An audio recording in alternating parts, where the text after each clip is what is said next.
Thank you so much for joining us today on your Friday morning.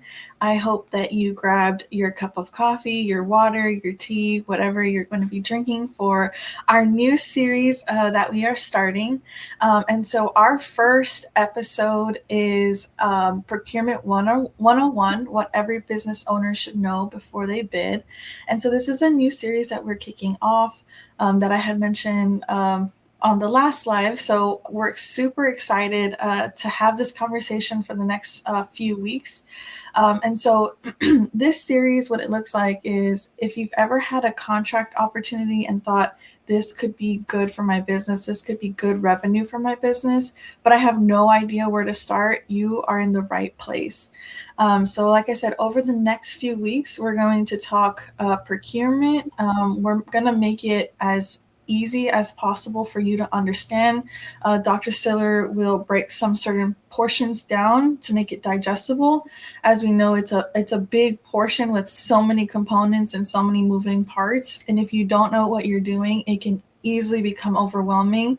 And then that's where we put, bids to the side because we don't have time for that and we're focusing just on our business. And so today, we're going to start at the foundation, what procurement actually is, and why being ready matters more than just being registered. And with that, I am America Cervantes, and I am joined here with Dr. Siller. Thank you again, Dr. Siller, for your expertise, your insights, and just the knowledge transfer that you give to all of the people that view us. We are live on LinkedIn, but we post all of our videos on YouTube. So continue to follow us, continue to gain the knowledge that Dr. Siller gives to the world. So Arlene, with that, I'm going to give it to you so that you can take the moment to just kind of explain where we're at. So a lot of our audience knows the work that we do is in the grant funding space. And we both know that this isn't a new direction for us, but some of our viewers may not know. So can you share some of the work that the Ascend team does or has already done when it comes to bids and proposals, whether that's for Ascend or for the clients that we have? Sure. So thank you for that, America. So Ascend has itself as a company been pursuing contracts for the main part of the work that we do, research, grant research writing, and compliance services.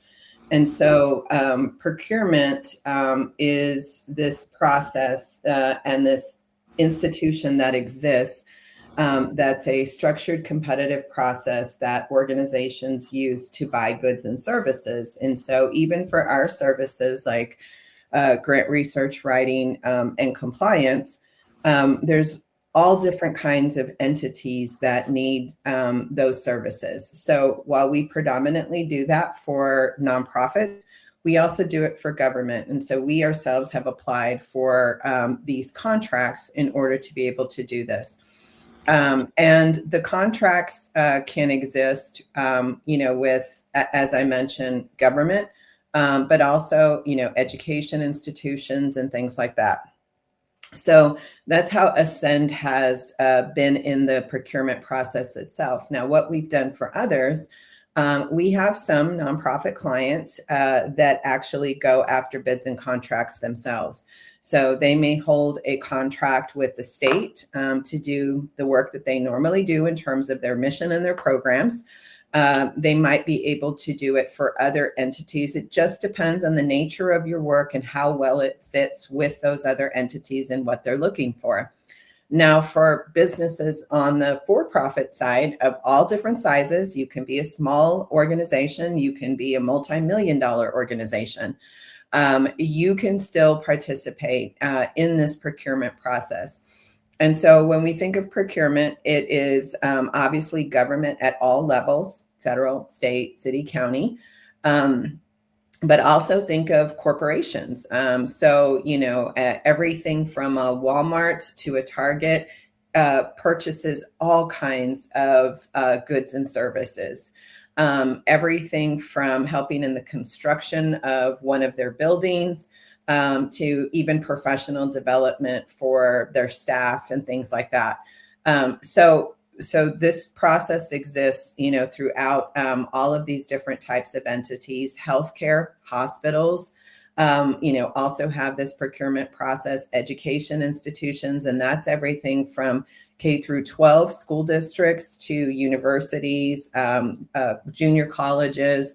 So this procurement system exists, and so we are, it's not that we haven't done it, we just really haven't advertised it as much. And so now we are in this process of putting this together for either nonprofits and for-profits that want to go after contracts and need help in that writing, and maybe some guidance in terms of how they do it and what, where they go to do it, especially when they haven't gotten started. Thank you for that introduction. So we'll go right into the first question. And Arlene, so you just talked about businesses winning real contracts. And so for the owners that are watching this, watching the LinkedIn Live right now, or even on the YouTube replay, who's never pursued a bid, what's actually on the table here, and what kind of opportunities are we talking about, and why should small to mid-sized businesses care? So, as I mentioned, procurement is this competitive process that organizations are going to use to buy the goods and services. And so you, as a small business owner, whether you have products or you have services, this is another way to get revenue into your organization. It can be recurring revenue, just depending on the type of contract. It might be a one-off, but could be a really big one. And so contracts can mean a little bit more of predictable income for a business or a nonprofit. And so they are open to businesses of every size. So as I mentioned, you can be a small organization.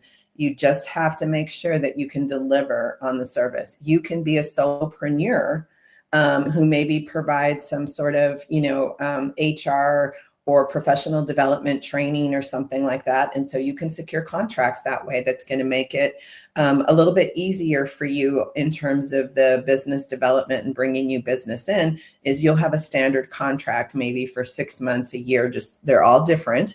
And so that might be a little bit more predictable income coming from you. And instead of working with maybe 5 clients at a certain dollar revenue, it might be 1 client at that same dollar revenue. And so that just makes it easier for you as a business owner to have that not only predictable income, but to be working with one entity versus managing customers, managing more customers to make the same amount of revenue. So there's a lot of benefits to doing that. If you also have a service and like to travel, it's an opportunity for you to get, that travel paid through doing training. And then, you can always hang around a day or 2 before in the city that you're in and things like that. It's going to help you expand your network. It's going to get your information out there a lot more. And then for those of you who have products, it's a great way to move your products, right? Because they're going to be buying in huge quantities. And so it's a way to not only increase your revenue, have recurring revenue, expand your network, have some more consistency in your organization from that revenue. And then, from that, it will give you the opportunity to invest more in your company and expand, whether the growth be through hiring more people, expanding into a new geography, selling more of your product, those kinds of things. And so here you're not having to go after finding as many customers. And so therefore the persuading of individual customers versus applying to an RFP, writing, a proposal and then submitting that. And then once you win that, it's just managing that contract. And let me ask you this too. Is there the bids that we're referencing, these are for all sizes, correct? It's not just for corporations that are going in there and applying for those bids. It's any size, small to large, so long as the small businesses, like you said, have the capability, the personnel, the tool materials to be able to fulfill the job, correct? Correct. Perfect. I just wanted to throw that out there just in case there was a misconception that it's the bids are only for giant corporations to apply for. Mm-hmm. Perfect. Okay, moving on to the second question. So a lot of our audience knows grants, and they know, and a lot of them know traditional sales. So how is pursuing a contract different from chasing a grant or just closing a regular sale? So with a grant, you have to find a funder that aligns with your mission, and the work that you're proposing in the grant application has to align with that funder's not only their areas of focus, but is going to contribute to the impact that they want to make in those specific focus areas, geographies, a certain segment of the population, those kinds of things. And traditional sales runs on, relationship building, persuasion. If we think about like social media and you're on TikTok and, all of a sudden some new concealer or, widget to clean your bathroom pops up, right? You're trying to get the attention of that individual person, hoping that they're going to click on that button and go and make a sale. And so procurement, it runs on compliance and evaluation criteria. It runs on this entity, whoever put out the RFP needs these particular services. So instead of, just trying to get an alignment from a mission perspective, they're saying, I need a wall built. I need a door put in. I need a road from this point to this point. I need so many staplers. I need these kinds of office supplies. I need these sort of janitorial services. So they're telling you exactly what they need, and you are determining whether you have those skill sets and those services, or you produce that widget, whatever that thing might be. And you're meeting their need through what you have. So it's not the time to be trying to create something. It's something that you're already doing, because there's always a portion in any of the proposals, the RFP requirements is, what is your experience with doing this type of work, right? And so from that standpoint, you're really just meeting that need. So in procurement, that scope of work is pretty clearly written. I'm saying pretty clearly written because sometimes they aren't that clear. They're a little muddy, but they're very clear on what they want, in the sense of, we want, professional development training for our C-suite. And they're looking at 24 trainings on these particular topics, right? And so they're clearly telling you, what they want. They have, a development, and they want so many tiny homes built within this 2-year period. Like, they're going to give you all of the specs in terms of what they're looking for, the time frame, roughly how many, or the type of thing that they're looking for. So they have the scope of work clearly written out. The business reads that and determines, can I do that within the time period stated? And, and then there's the budget component to it. And can I deliver? You're entering into a contract with that, whatever entity that is, should you be awarded. And so you need to be able to deliver on that. And some of them are set up on an as needed basis. And so for those, you have to have this understanding that it's not that steady, consistent work. It's as that entity requires those goods or services, calls you and says, we have the need right now for training. and it'll be September through October, right? And then you determine, okay, yes, I can do it, I can't do it, those kinds of things. So the scopes of work or the task orders that might be associated with the contract are going to clearly define what they're looking for.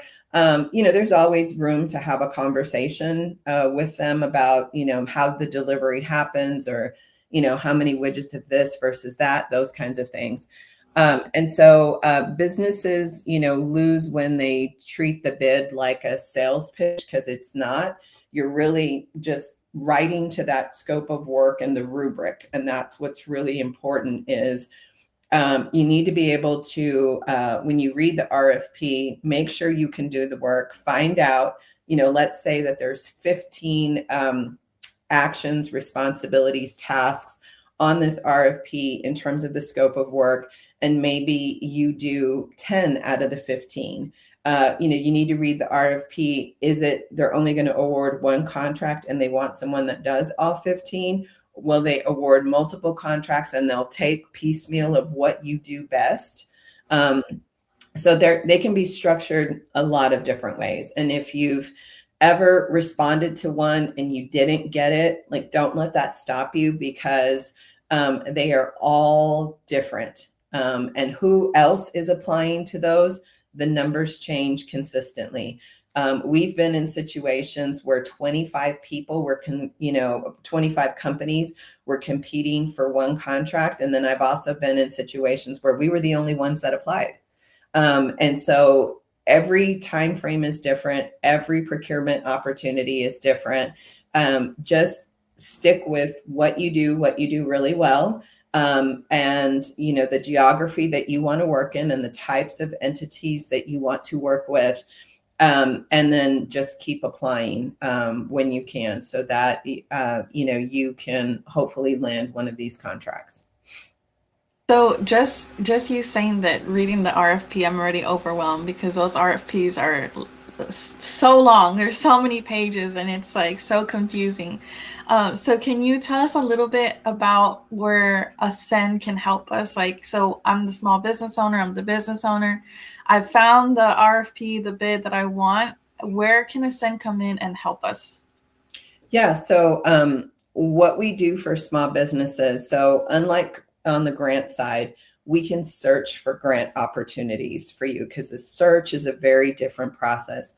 On the procurement side, it's difficult for us to do that for clients, because all of these procurement systems are a totally different system. Unfortunately, there is no universal system at any level. Every company has their own portal, their own requirements. All of it is different. So to be able to do that for our clients is a lot of administrative work that we just can't do. So on the procurement side, our clients find opportunities that somehow they have been notified, because whatever entity is notifying them that this opportunity has come up has matched them with their NAICS codes, okay, or other commodity codes. So normally those opportunities get delivered to their email, and then our clients who have hired us to help them will send that over to us, and we read the RFP for them. We create a summary with all of the requirements, restrictions, the scope of work, the time frame to get it done, and then we have a meeting with our client to say, this 89-page RFP boils down to these 2 pages of requirements, restrictions, the scope of work. Can you do it? And then just helping the client answer any questions that they might have on the RFP about the can they do it, how they do it, and what are the requirements, restrictions from that entity, the compliance portion of it, that should they be awarded, what are they going to have to do? Is it monthly reporting? Is it annual reporting? Is it, how frequently is the delivery of services? All those kinds of things, right? What's the mechanism to, ensure that they're doing a good job? Let's say it's, landscaping. It's very clear on what type of landscaping is being done. Are you, cutting lawns? Are you edging? Are you cutting back trees? How do you do that? All those kinds of things. There's lots of details in them. So we review those RFPs for our clients. We help break that down into manageable bits of information that they can process and make a decision as to whether they want to pursue it or not.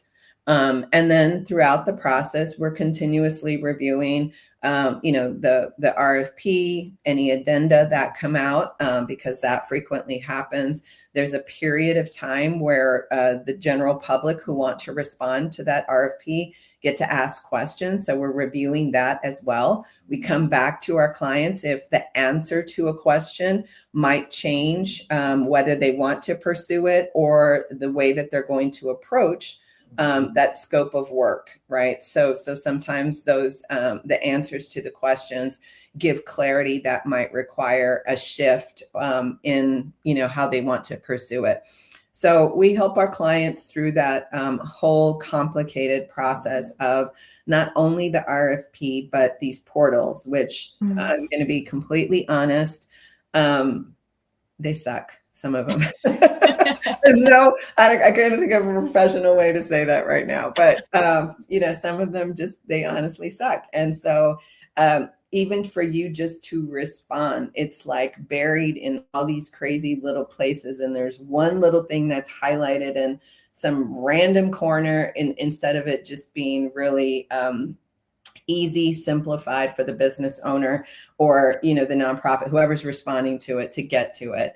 And so, we help through that whole process of, really understanding how do you submit, how do you get to the documents that you need to make an informed decision, and then reading through those documents to help you break that down. I mean, all of us are busy. It is really challenging to sit there and read this 89-page document that reads like stereo instructions that have been translated 3 times from a totally different language. And then, there's just all of the complications that can go through just putting an RFP together outside of the writing. Honestly, I feel like the writing is the easiest part. It's all of the administration and the checklists that come with procurement. It really, you have to have attention to detail. And if that's not what you do, then, that's where we can help you and work together. We have a lot of people that work with us that love checklists. I'm one of them.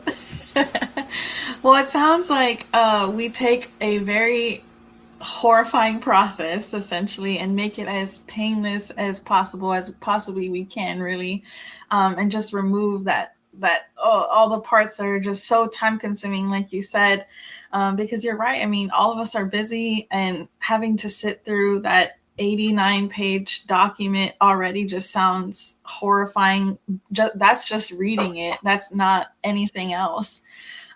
So thank you for just giving us that tidbit of that on how Ascend can help.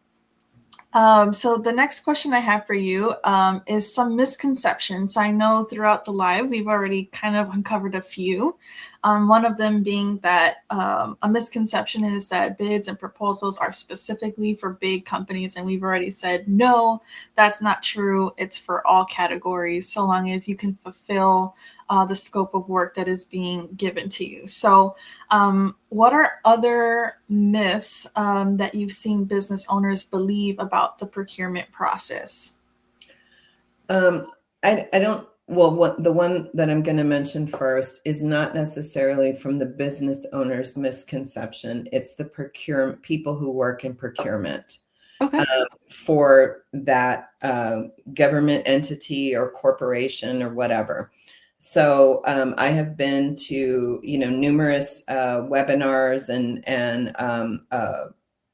meetings, both in person, online, where some big corporation will say, we want to work with small businesses. All you have to do is go to our procurement, site, and they'll put up a QR code.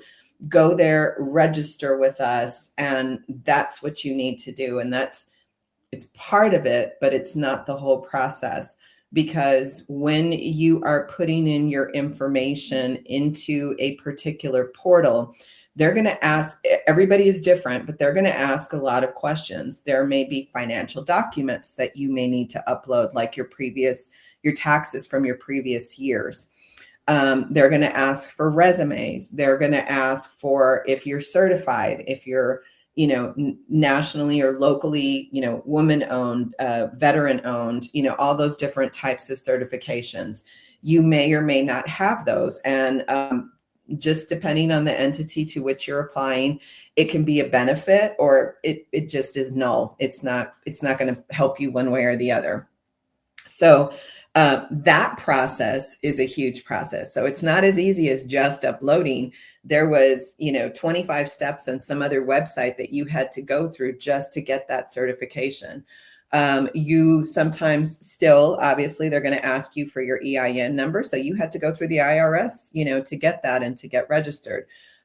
Some still ask for a DUNS number. They're trying to phase that out, but if you don't have that, you may have to go through that process. You might need a number from your comptroller in your particular state. And so with that, that's a whole other process.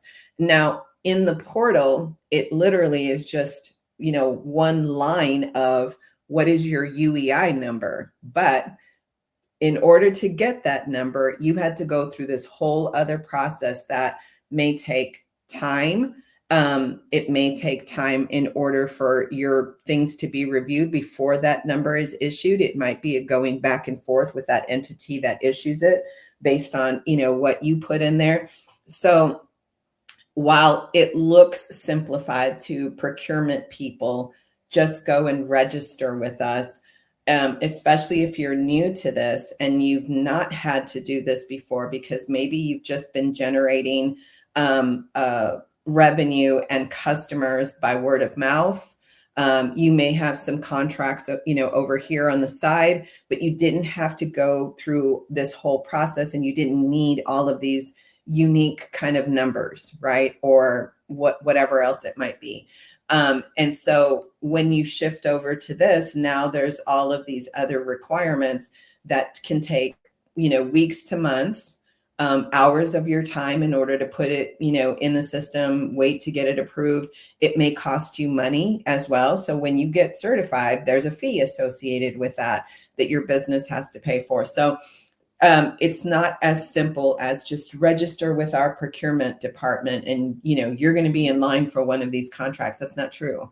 You have to be ready as a company.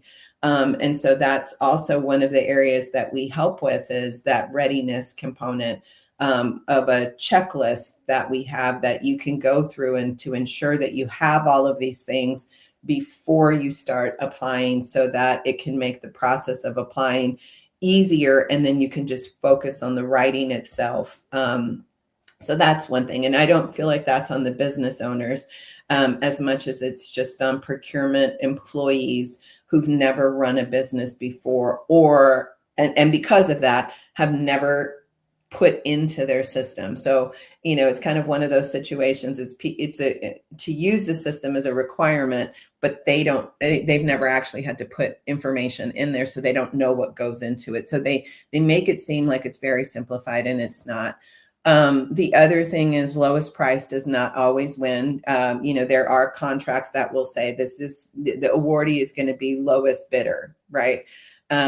In terms of services, I don't go after those, because I'm not going to do that. There's just so many things that can happen, and you could end up really in the hole for some of those. But I don't see too many of those now. I'm not saying they don't exist, but that's not always the case. So a lot of times they're looking for the best value with the best